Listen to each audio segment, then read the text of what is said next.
I want to ask you something tonight. How well do you know the place you live? Not the address, not the layout, not where the light switches are or which drawer sticks or how many steps it takes to get from the bedroom to the bathroom in the dark. You know all of that. You could do all of that in your sleep, and you probably have. I mean, how well do you know what's underneath it? Not the foundation, not the pipes and the wiring and the crawl space. Deeper than that. The ground itself. The history of the ground. What stood there before the house stood there. What happened there before your family happened there. What was in the soil before anyone poured concrete over it and called it a floor. Most of us don't think about that. We live on top of places and we assume the places beneath us are inert, is finished. It's just dirt and rock and whatever is there before us decomposing quietly into nothing. But tonight, I have 4 stories for you. About people who found out that assumption was wrong. 4 stories about things that were already there. Not things that came in through the window, or knocked on the door or followed you home from the wrong trail. Things that were in the walls when they were built. In the ground when the first shovel broke the soil. In the air of a particular valley or a particular hollow since before anyone thought to give that place a name. Things that have been watching. Things that have been waiting. Things that have been there so long they consider the place theirs and the people living in it visitors. My name is Paul. This is Voices from the Vale. We're going to be here for a while tonight. 4 stories. The fire is high and the dark is deep, and I have got a lot of things to tell you. Get comfortable, stay close, and whatever you do, don't look at the walls too carefully. You might start noticing things you can't unnotice. Stay close to the fire. The Crawlspace. I'm a plumber. 23 years under other people's houses. I've seen standing water and dead animals and black mold so thick it looked like fur on the joisins. Nothing under the house has ever scared me. I bought this place in Madison County, North Carolina about 3 years ago. 1974 ranch house sitting on a slope at the end of a gravel road. Tires close on 3 sides. Previous owner died in it. Old man, lived alone for 30 years, kept the outside presentable, but the inside had that look. The look of a man who'd stopped seeing his own home. Stains on the ceiling he'd walked under so many times they'd become invisible to him. Cracks in the walls that had become part of the walls. I got it cheap. Did the inspection myself because I trust my own eyes more than any inspectors. Everything checked out. Foundation was solid, roof was good, plumbing was old but sound. Went down through the crawlspace hatch in the utility room.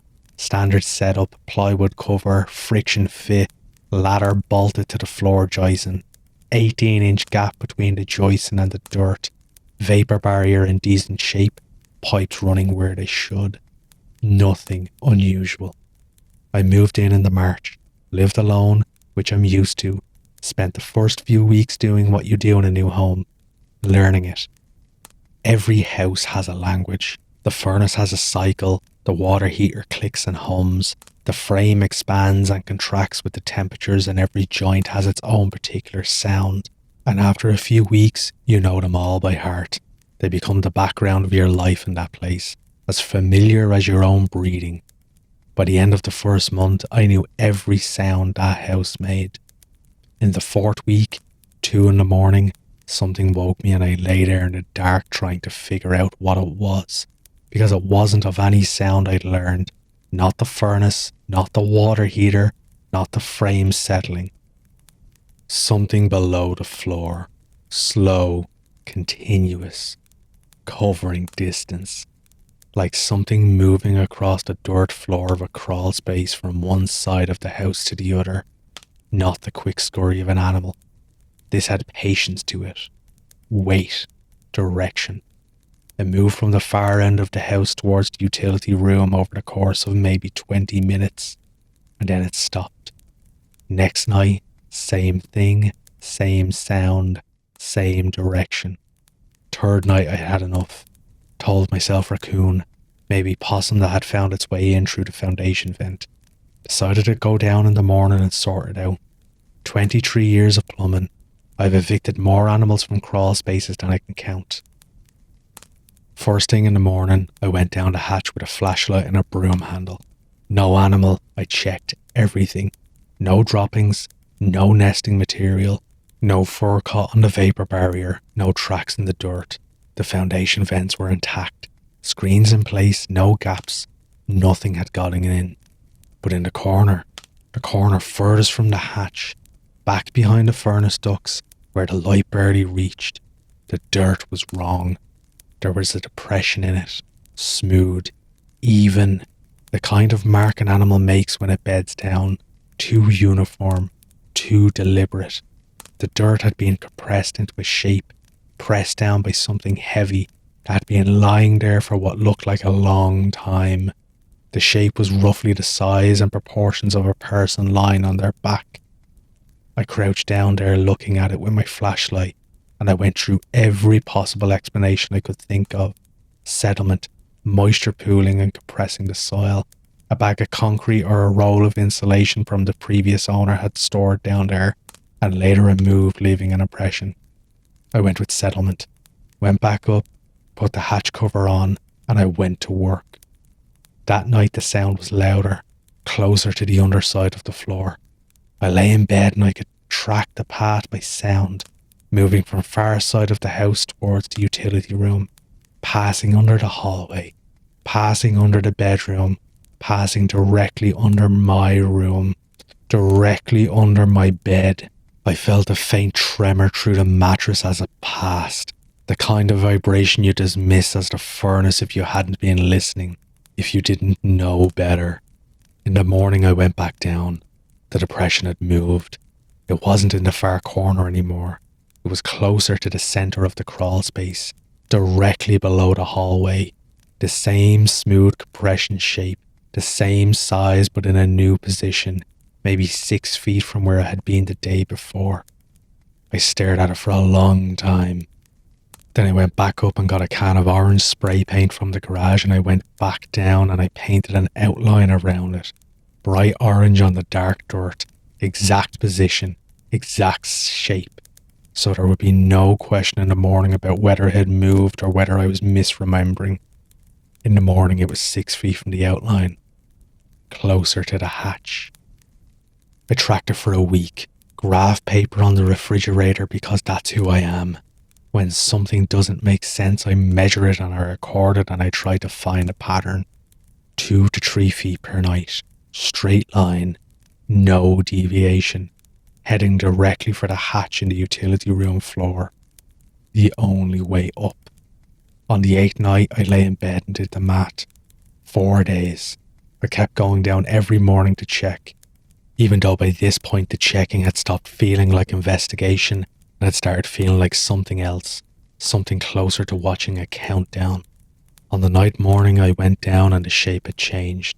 The depression was still moving towards the hatch, on schedule, 2 feet closer than the day before, but at one end of it, at the end facing the hatch, there were new marks in the dirt, 5 of them, long, deep, spread slightly apart.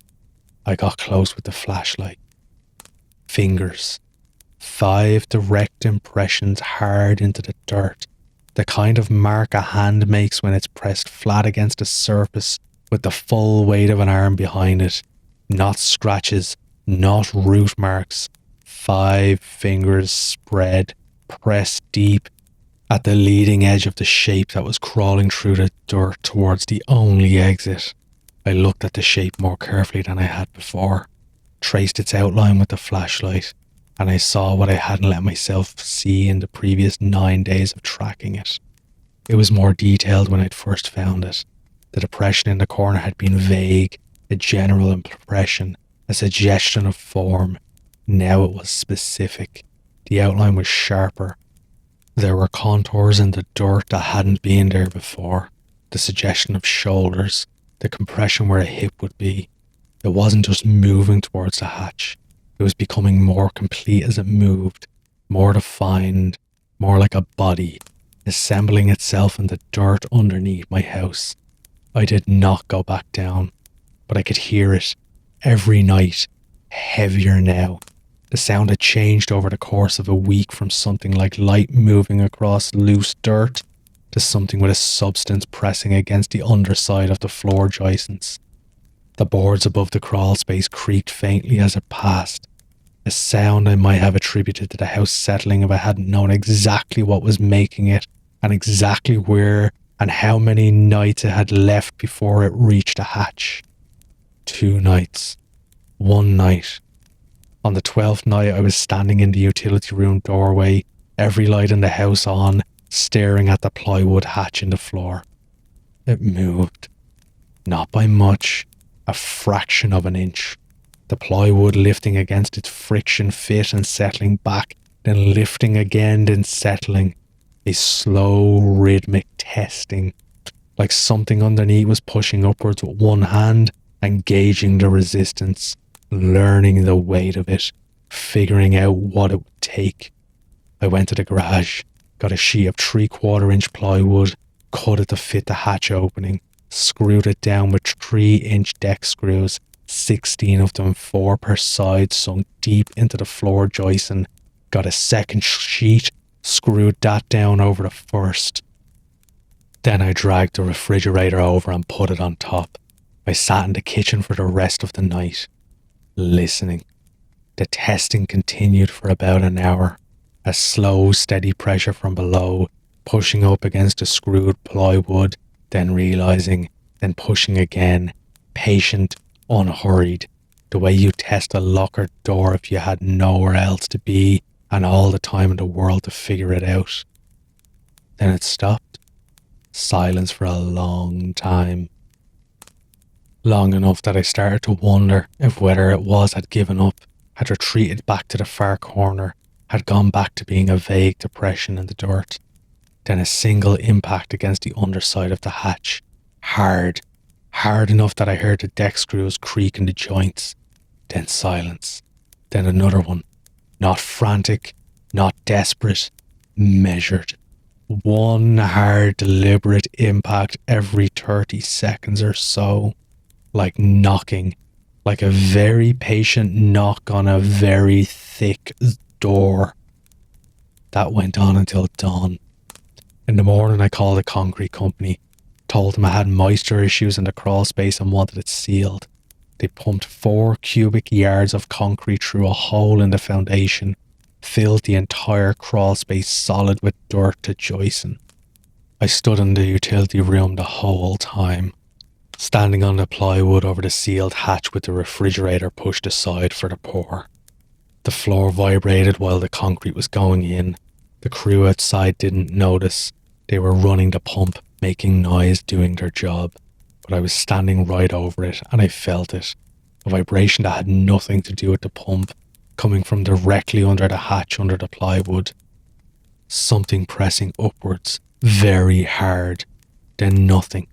The concrete filled the space and the vibration stopped, and that was it. That was a year ago. I put the refrigerator back over the hatch. I know the concrete is there. I know 4 inches of cubic concrete is between me and whatever was forming in the dirt. I still want the refrigerator there. I still check that it hasn't moved every morning when I come into the kitchen. Most nights are quiet. The house sounds the way a house should. Furnace, water, heater, frame. The language I learned at my first month here. Nothing extra, nothing underneath. But some nights I wake at 3 in the morning and I lie very still and I hold my breath and I listen. And from below the floor, below the plywood, below 4 inches of cubic concrete, I hear it tapping, slow, patient. Tap, tap, tap. One fingernail against the underside of the concrete. It's not trying to get out. I don't think it's trying to get out. The tapping isn't urgent. It isn't frantic. It isn't the sound of something fighting to escape. It's calm, measured, almost casual, like it's just reminding me that it finished becoming whatever it was becoming, that the concrete is not the same thing as gone, that it's down there in the dark I sealed it into, complete, patient, tapping. Tapping, one finger against 4 inches of cured concrete. He sealed it, did what a practical man does, measured the problem, contained it, poured the hardest material he could find between himself and the thing he couldn't explain. And every night it reminds him that contained is not the same as gone. The next story is also something that was already there, but where the Crawlspace thing was formed, assembled itself from nothing into something, the thing in the next story was always complete, always present, always walking. Hidden in a 14-inch gap between 2 walls in a house where a family lived for 40 years. This is the space between. The space between. Our house had double walls, not double thick, 2 separate walls. An inner wall and an outer wall with a 14-inch gap between them. The gap ran the full length of the east side of the house, front room to kitchen. The house was built in the 1920s in Letcher County, Kentucky, and apparently the double wall was some kind of insulation technique they used back then. An air gap to help with the cold. My parents bought the place when I was 3. I grew up in it. Moved away for a while, came back. Moved in when my parents left for Lexington to be closer to my sister. I knew every inch of that house, every baseboard, every nail hole, every patch of wallpaper, and every stain on that ceiling. 40 years in the same rooms. I didn't know what was in the walls. Nobody did. It was my wife's idea to renovate. The east side was always the coldest part of the house in the winter. Always had been. And she wanted to open the double wall and fill it with proper insulation. Simple weekend project. I told her I'd handle it myself. Saturday morning in January, reciprocating saw, dust mask, I set up in the front room and cut into the interior wall. A vertical cut about 4 feet long, through the old plaster and lath. The plaster came away in chunks, and then I was through and I pulled the section out and looked into the gap. 14 inches of dead air, dark and still. The smell hit me first. Old wood, old dust, and underneath that particular smell of air that hasn't circulated in a very long time. Not rotten, just stopped. Air that has been sitting in that gap since the walls were built, sealed in the dark, going nowhere. I turned my flashlight on and pointed it down. The floor of the cavity, a narrow strip of subfloor running between the 2 walls, was worn smooth. I crouched down and looked more carefully. Not rotted, not water damage. Worn. Polished by something moving over it repeatedly for a very long time. The kind of wear you see on an old wooden stairs or a church floor or the threshold of a door that has been used every day for a century. A path. Smooth and slightly depressed and running the full length of the gap from the front room end to the kitchen end. Something had been walking in our walls, and not recently. The depth of the wear, the way the wood had been compressed and polished, that takes decades. Whatever had made that path had been making it since before my parents bought the house, since before I was born, walking the same 14-inch corridor in the dark, front room to kitchen and back, while my family ate and talked and watched television and slept on the other side of the plaster. I knelt there looking at it for a long time. My wife called me from the kitchen. "How's it going?" I said fine. My voice sounded normal. I don't know how. Then I raised a flashlight and looked at the walls of the cavity itself, the inner surfaces, the side of the outer wall that had faced in and side of the inner wall that had faced out, the surfaces that looked at each other across that 14-inch gap. Marks. Both walls, running from about 2 feet of the floor to about 6 feet. Rows and rows of vertical lines scored into the wood with something sharp, evenly spaced, evenly sized. Hundreds of them. Thousands, covering both surfaces from end to end, every available inch of wood beneath hip height and head height, filled with careful, deliberate vertical marks. Tally marks. I ran my finger over them. I don't know why. Some part of me needed to confirm if they were real, that they had depth, that something had physically pressed it into the wood and scored those lines one at a time. They were real. I could feel the grooves under my fingertip, sharp-edged, clean, made with something precise, not claws, not nails, something finer than that. The consistency was what got me. Every mark the same depth, every mark the same length, every mark the same distance from the one beside it.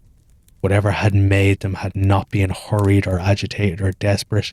It had been calm, methodical, standing in the dark in a 14-inch space between two walls, making marks with the steady hand of someone filling out a ledger. Some of the marks were darker than others, older. The ones near the floor were almost black with age, sunk deep into the wood that had dried and hardened around them over decades. The ones higher up were fresher, lighter, more recent. It was still counting. Whatever this was, whatever had started making marks on the walls decades ago, it hadn't stopped. It was still in there, still walking the worn path, still counting, still keeping its patient, incomprehensible record in the dark, while my family lived and aged and came and went on the other side of the plaster. I stood there and looked at those marks, and I thought about what it was counting.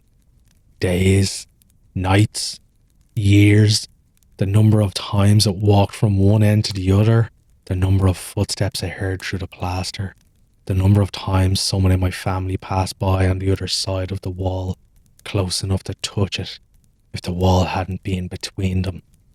I don't know. I only know the number was very large and the counting was very deliberate. I looked back into the gap, raised a flashlight and pointed it towards the far end, the kitchen end, where the cavity terminated at a corner where the east wall met the north wall. Something was in the corner, a shape, darker than the dark around it. Something shouldn't have been possible in a space with no light source, but it was. A shape that was distinctively darker than its surroundings, standing in the corner of the cavity wall, vertical, narrow, still. I couldn't make out the details. The flashlight beam was weak at that distance and the space was narrow, and the dark at the end had a density to it that seemed to push back against the light rather than yield to it.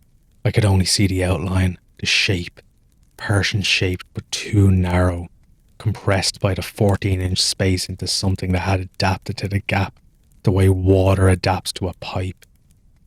It was facing me. I don't know how I knew that. At that distance, in that dark, I couldn't see a face. I couldn't see features of any kind, but the orientation of the shape, the way it occupied the corner, the stillness of it. Everything about it communicated a single fact with absolute clarity. It was facing me. It knew the wall was open. It knew I was looking in. We stayed still like that for a moment, me crouching at the opening with a flashlight, it standing in the far corner of a gap it had been walking for longer than I'd been alive. 14 feet of dead air between us. I closed the wall. I got a sheet of drywall and I cut the size and I screwed it over the opening, and I taped the seams and I spackled the screw heads and I painted it to match the surrounding wall, and I did all of this in about 3 hours with a focus and steadiness of a hand that surprised me, because inside I was somewhere past frightened and into a cold kind of operated clarity that I'd never experienced before or since. My wife was impressed with how fast I worked. She asked when I was going to start the installation. I told her I decided to hire someone to do it properly. She accepted that. I've never hired anyone. That wall is staying closed.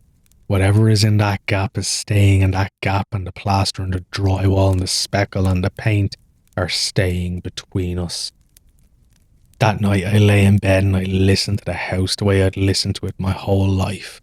The furnace, the settling, the wind, and underneath it, the footsteps. From front room to kitchen, kitchen to front room, the soft measured tread of something walking a path it had worn smooth over decades. I'd been hearing that sound since I was 3 years old. 40 years of falling asleep to the sound of something walking inside my walls. 40 years of my brain filing it under house noises, background noise, the ordinary language of an old structure at night.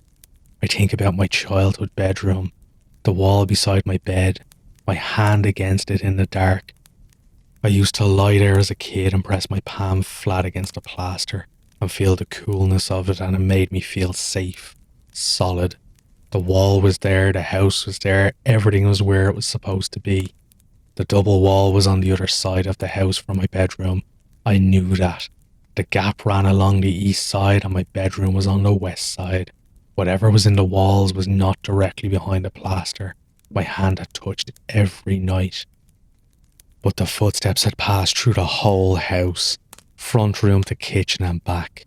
That route took it past my bedroom door, past the wall beside my bed, close enough that the sound I was hearing, the sound I'd always heard, was coming from just outside my room. I lay there that first night after closing the wall, and I listened to it pass. And after I pressed my hand against the wall beside me the way I'd done since I was 3, and for the first time in 40 years the wall didn't feel solid. It felt thin. That was 6 years ago. We still live there. I hear it every night. The footsteps in the wall, walking the worn path, slow and steadied and unhurried. The same path it's been walking since before I was born. Some nights I put my hand flat against the wall beside my bed, the way I did when I was a kid, and I think about the 14-inch gap on the other side of the house and what's standing in it, and I think about 40 years of pressing my hand against the plaster and feeling safe, and I wonder if it ever stopped at the section of the wall closest my bedroom. And I wonder if it pressed its hand against its side of the plaster while I was pressing mine against the other. And I wonder how many of those tally marks are about me.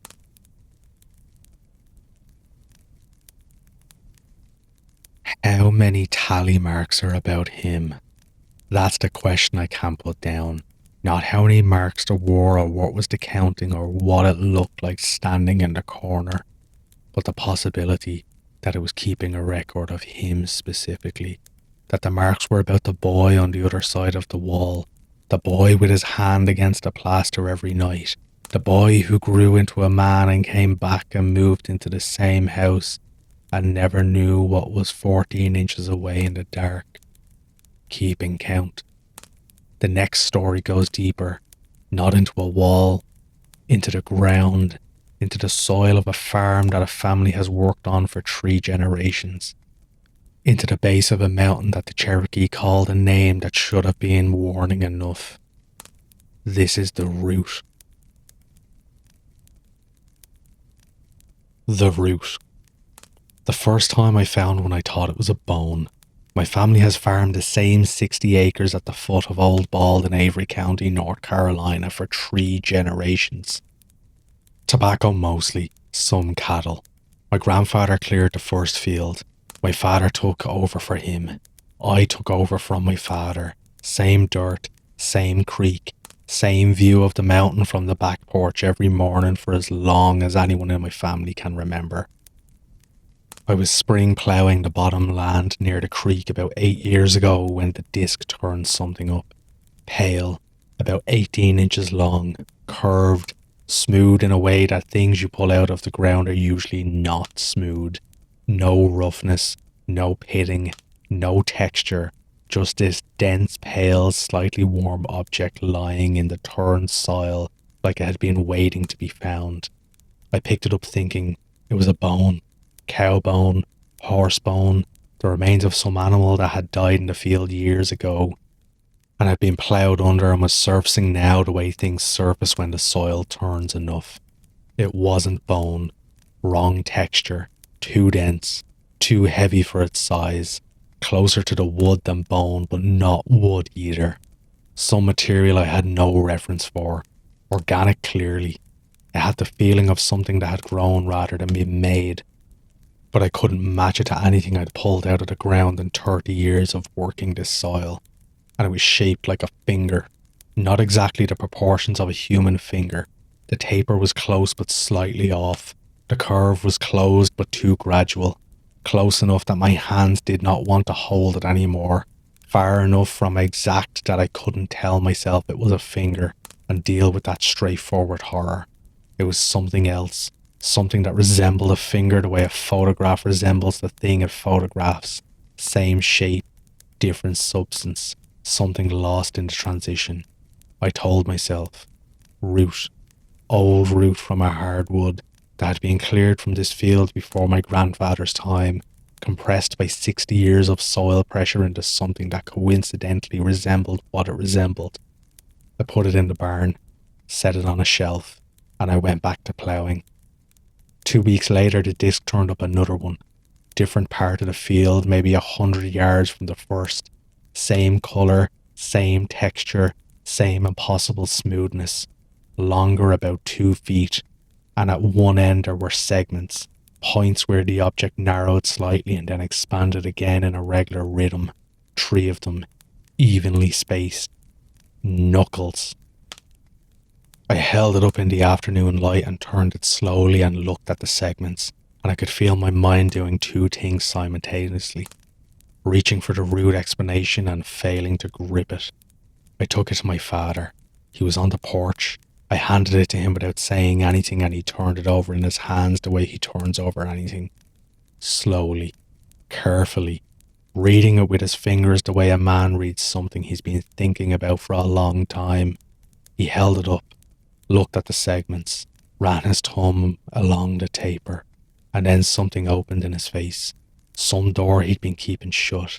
I watched it happen, a shift in his expression from examination to recognition, and then from recognition to something older and more tired. He said your grandfather found him too. He told me his father had been pulling the same objects out of the same field since the 1960s. Same bottom land near the creek, same pale defence, same smooth material, same shapes.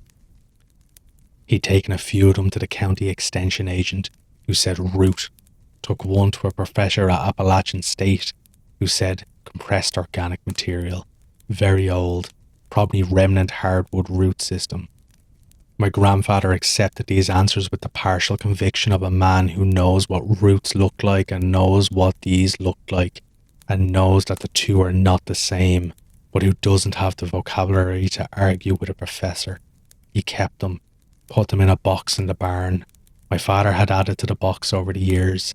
He'd found more, never as many as his father, maybe one every few years, always in the same bottomland, always during spring ploughing.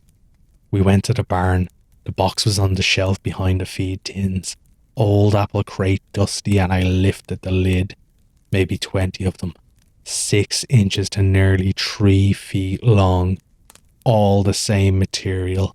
All the same curved taper form. All the same joint segmentation. 60 years of my family pulling things out of the ground and putting them in a box and not talking about them. I lifted them out one at a time and laid them on the barn floor in a line, ordered by size. My father stood over them and looked down. They look like they go together, he said. He was right. Laid end to end, they had a continuity to them, a progression of size and curve and thickness that suggested they were not 20 separate objects, but 20 pieces of one object, segments, components. Like bone laid out on an anatomy table, disarticulated, scattered, but belonging to a single form. The form they suggested was a hand, a very large hand. We stood there looking at it for a long time, Neither of us said a word. Neither of us needed to. After that, I started paying closer attention. Walked the field after heavy rains, after frost heave and after every ploughing. Looked at the ground differently than I'd ever looked at it, watching for what the soil might give up. Over the following year, I found 7 more. Some come from the bottomland where all the others had been found, but 3 of them came from higher up, the upper fields, close to the base of Old Bald, where the cultivated land starts to rise towards the tree line and the soil gets thinner and rockier and harder to work. The ones from the upper fields were different, larger, significantly larger, 2 to 3 feet long, thicker, the segments more pronounced, the curve deeper.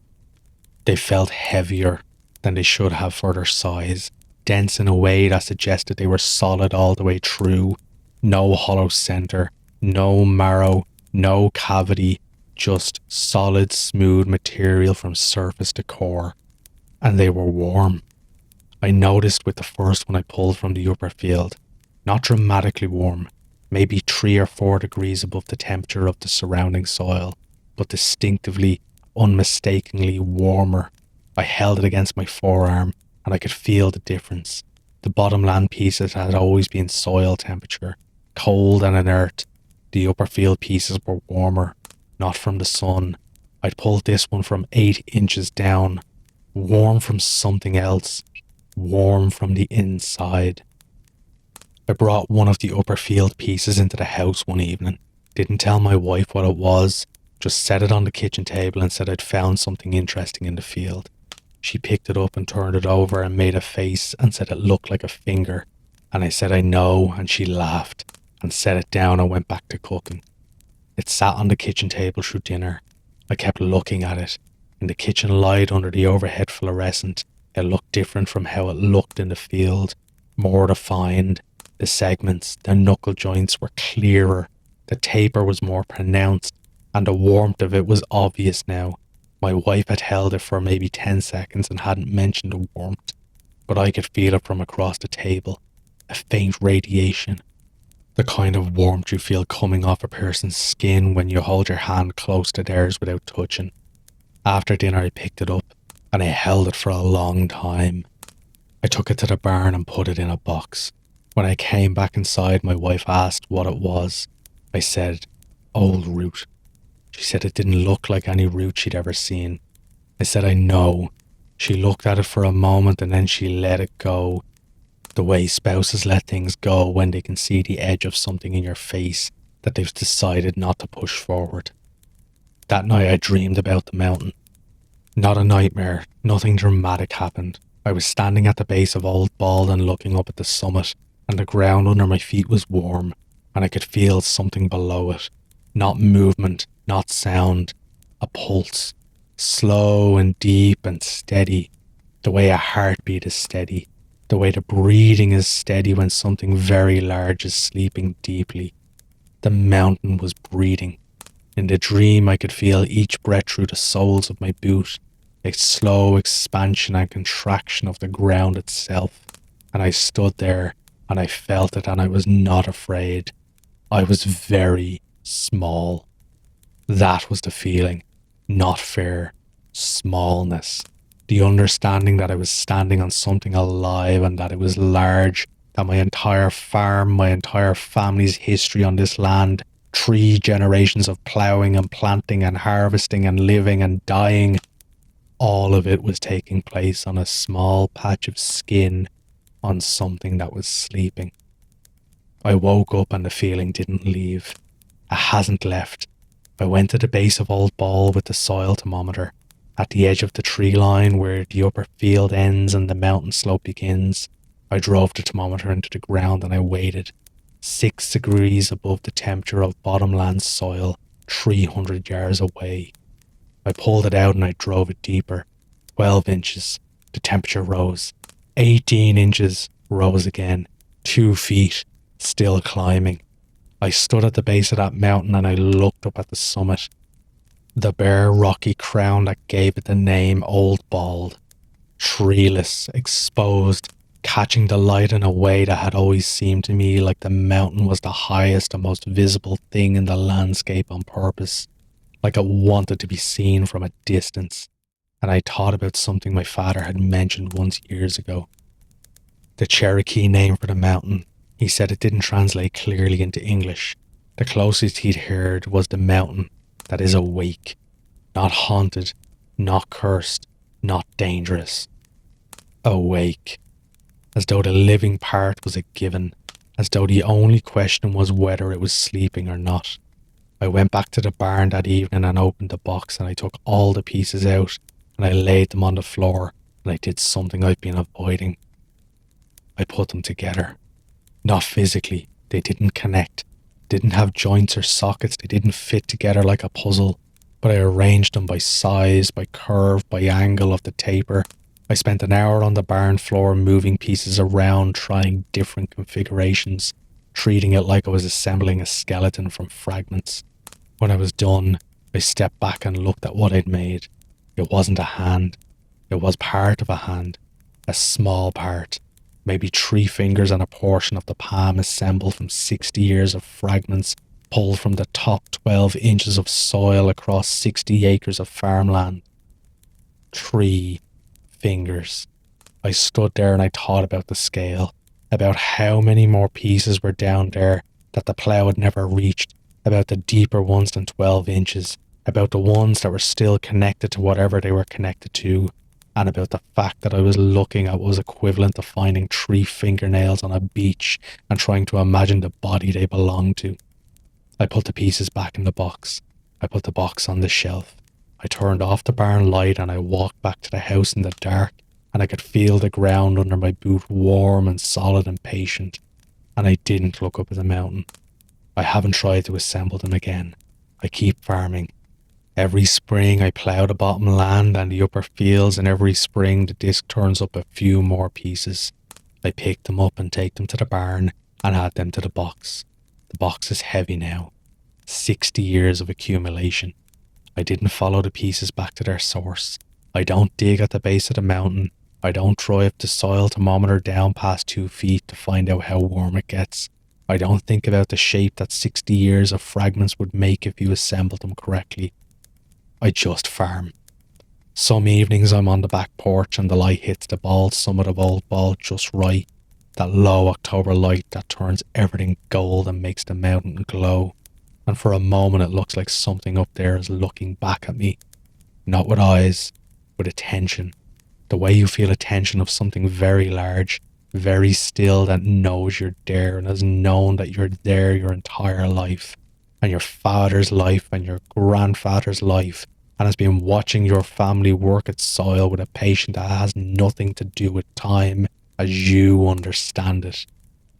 When that happens, I go inside. I close the door. I sit at the kitchen table and I look at my hands, and I think about the shapes in the box in the barn, and I think about the heat in the soil, and I think about a Cherokee name that means the mountain is awake, and I trust the ground for one more night. He trusts the ground for one more night. 3 generations of pulling pieces out of the soil, 60 years of evidence in a box in a barn, a mountain with a pulse on a summit that watches a name that means the thing that is awake, and a man who keeps farming, who keeps ploughing, who puts the pieces in the box and puts the box on a shelf and goes back to the work because the alternative is following the fingers back to whatever they belong to, and he knows, the way you know the things that matter most, that he doesn't want to see it. Some things are too large to look at. The last story tonight is about something that can't be put in a box, can't be sealed under concrete, can't be closed behind a wall, because the thing was always there in this story. Wasn't in a house or in the ground, it was in the blood. This is the inheritance. The inheritance. My grandmother looked at me across the kitchen table on my 21st birthday, and she said, "You have her eyes." Not warmly, not the way grandmothers say things like that with pleasure, with the small delight of seeing the family face repeated in new generations. She said it carefully. The way you tell someone they have a fever, a diagnosis confirmed, something she'd been watching for and hoping she wouldn't see. I asked, whose eyes? She looked at my mother. My mother was standing at the counter with her back to us, and her back had gone very still, in the way backs go still when a person is hearing something they've heard before and don't want to hear it again. My grandmother said we need to tell her. My mother didn't turn around. She put both hands flat on the counter, bowed her head slightly and was quiet for a while, and then she said, I know. They sat me down, made tea. In my family, that's what you do when you're about to say something that needs your hands to be busy with something quite ordinary, while the extraordinary comes out of your mouth. My grandmother poured. My mother sat across from me with her hands around the cup, neither of them looking at each other, both of them looking at me. My grandmother went first. She told me about a man named Aldrich. Nobody alive had ever met him. He was from the first generation that came into these mountains, Mingo County, West Virginia, back before records, back when families walked into the hollows and cleared the ground and started building and never left.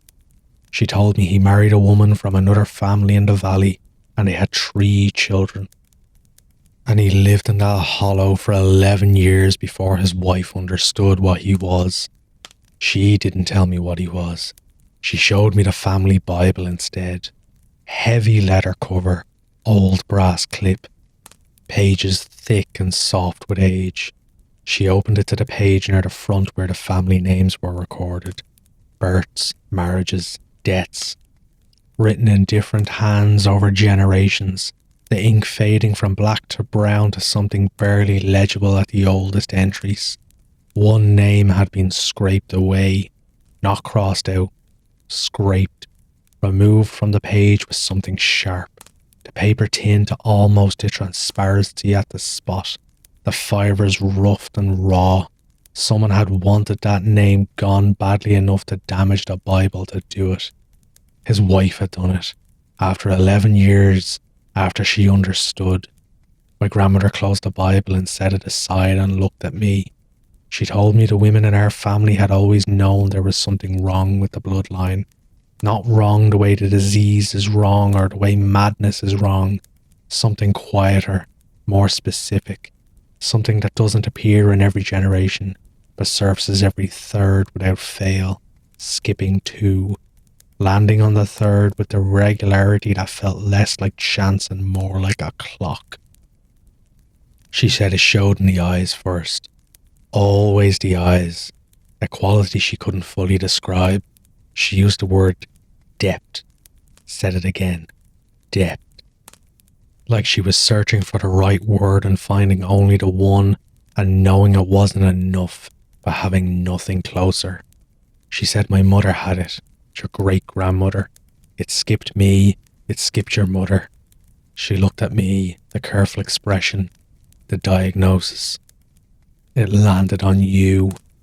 I looked at my grandmother and I looked at my mother and neither of them looked away, and I understood that this conversation had been waiting for me my entire life, that they had been watching my eyes the way you watch a wound, checking, hoping, dreading. I asked my grandmother what it meant, what it did, what happened to her mother. She was quiet for a moment, then she told me. She said her mother, my great-grandmother, had started seeing things in her early 20s, things in the dark, things at the edges of the property, at the tree line, in the spaces between where the light didn't reach. She said her mother had never fully described what she saw, because she said the words for it didn't exist, and that using the wrong words would make it smaller than it was, and it needed to stay the size it actually was. She said her mother lived with it her whole life. She saw them every day, learned to carry it, and then my grandmother told me the rules. Don't answer them, whatever you do. However directly they look at you, however much you feel the pull to acknowledge what you're seeing, don't answer. Don't nod. Don't react. Don't show in any way that you know they're there, because some of them will try. Some of them will stand in the dark and face you directly and hold your gaze and wait with a patience that has nothing to do with time as we experience it. They will wait. And if you answer, if you speak, if you nod, if you show any sign of acknowledgement, they take it as an invitation, a door opening, and a door once opened that way does not close. She told me this, these rules, the way you teach a child not to touch the stove, not explaining the physics, just this certainty. Don't, because the women before you learned what happens when you do. She reached across the table and took my hand. It didn't skip you, baby. I'm sorry, and we're going to help you carry it. It started the week after my birthday. A shift, subtle at first, so subtle I almost convinced myself I was imagining it. But the world looked different, not dramatically, not in a way I could have pointed in a photograph or described to a doctor. The world had the same shapes and colours and surfaces it had always had, but it was deeper. That word, my grandmother's word, the world had more depth to it. Shadows were not flat anymore. They had dimensions, texture, information in them that shadows should not contain. When I looked at a dark corner or a dark room or the dark spaces between the trees at the edge of our property, I could see further into them than I should have been able to. Not perfectly, with clarity, with a sense, an awareness that the dark was not a wall but a space, and that the space continued beyond what my eyes had been able to reach before.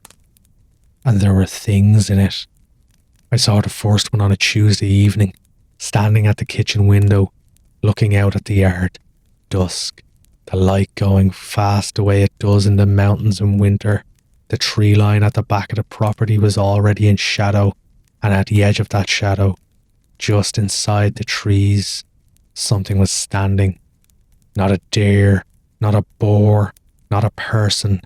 A shape that was the right height and the right general form to be a person, but that was just wrong in a way I could immediately identify.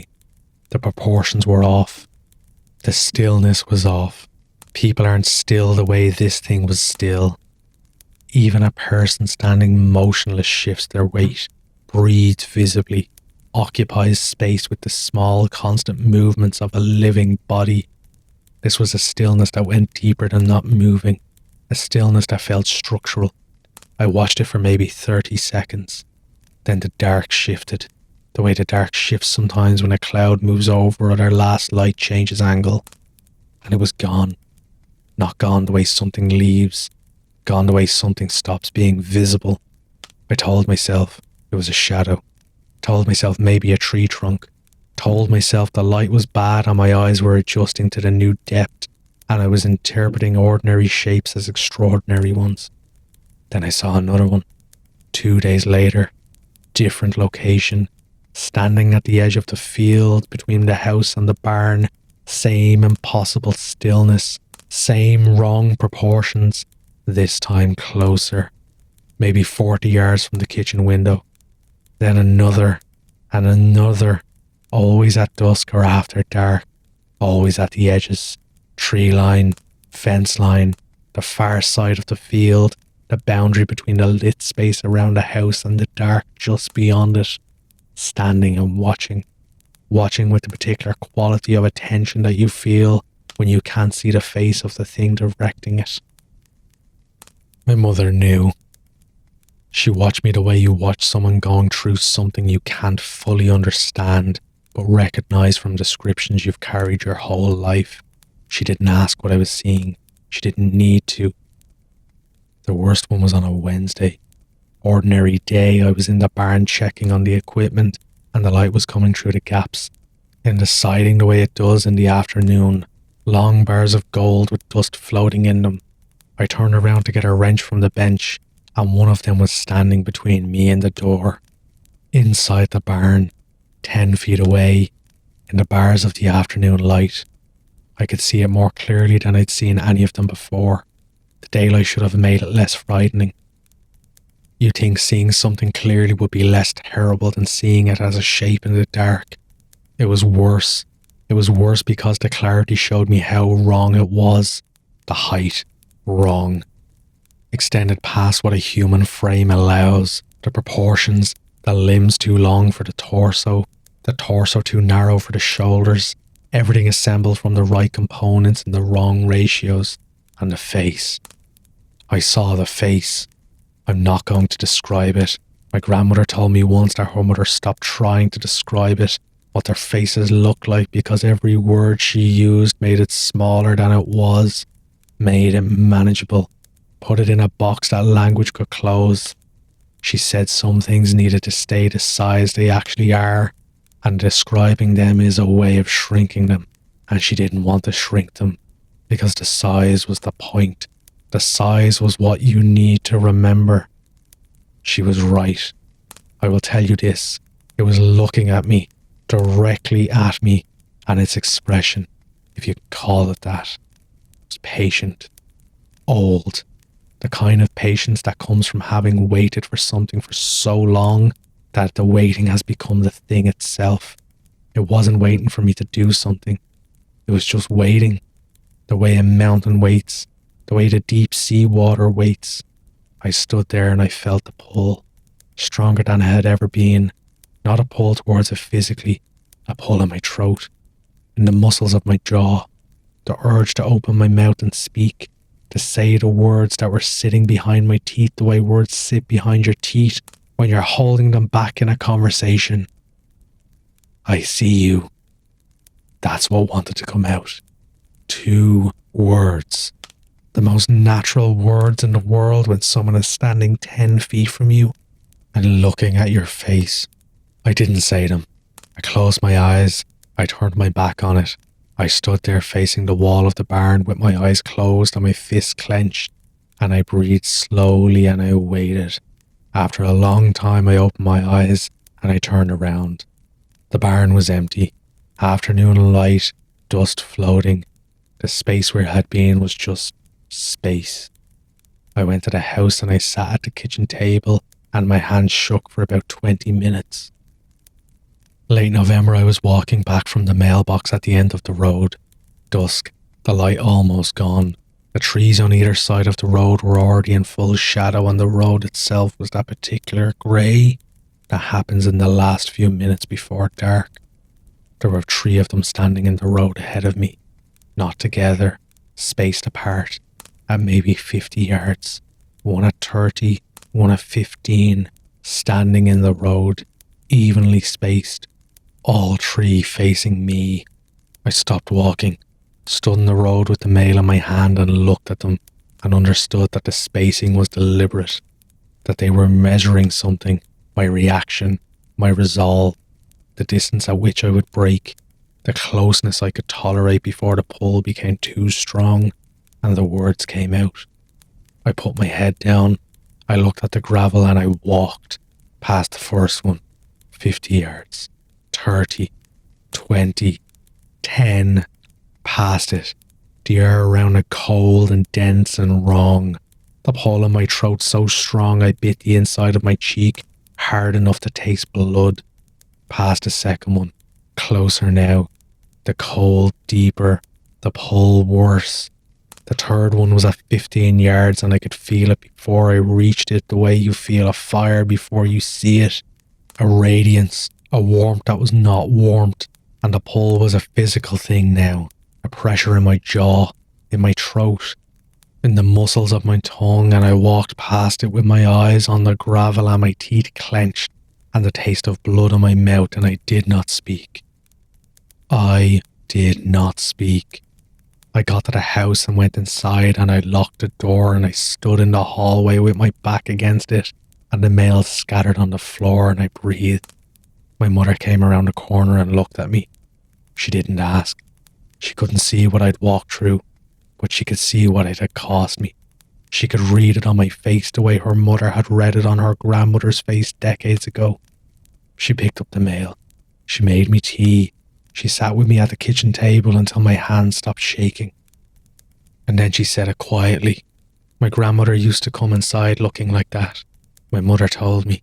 She said there were days her mother would come through the door and her face would be emptied out, like something had taken a lot from her and she was waiting to get it back. She looked at me. You got it back faster than she did. That's something. That was 7 months ago. I see them all the time now. During the day they are faint, peripheral, shapes at the edge of visions that dissolve when I look at them directly. I can function during the day. I can work and eat and talk and pass for a woman who sees the world the way everyone else sees it. At night, the inheritance opens up all the way. The dark fills with them. The yard, the tree line, the field, the spaces between things. All of it populated. Not threatening, not aggressive, just present. Just there, in numbers. I stopped trying to count because counting them was a way of acknowledging them, and acknowledging them was the one thing I'd been told never to do. Some nights I stand at the kitchen window, and one of them will turn its head and look at me directly. Not at the window. At me. Through the glass and into my eyes with an attention that feels personal and specific and old, and I feel the pull every time. I close my eyes and I turn away from the window and I hear my grandmother's voice. Don't answer. Don't let them know. And I go back to bed and I lie in the dark seeing things through my eyelids, the way you feel sunlight through closed eyes. A pressure, a presence, a warmth that is not warmth. And I wait for morning.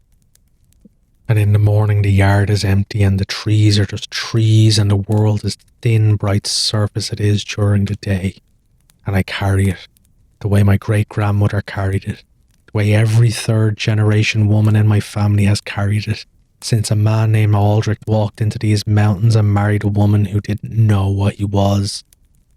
Quietly, with the door open just enough to see, and never wide enough to let them through. Never wide enough to let them through. 4 stories tonight, longer than usual, and I appreciate you staying. A man who steals something under his floor and still hears it tapping. A family who lived for 40 years beside a wall with something walking inside it. A farmer who keeps pulling pieces of something vast out of his fields and choosing not to follow them back to their source. And a woman who inherited eyes that see what the rest of us can't and spends every day holding 2 words behind her teeth. 4 stories, 4 different shapes of the same idea. That the things we're most afraid of aren't the things that arrive, that are things that were always there. My name is Paul. This has been Voices from the Veil. I'll be back in a few days. Same fire, new shadows. Check the walls tonight. Listen to the floor. And if the ground feels warmer than it should, don't dig.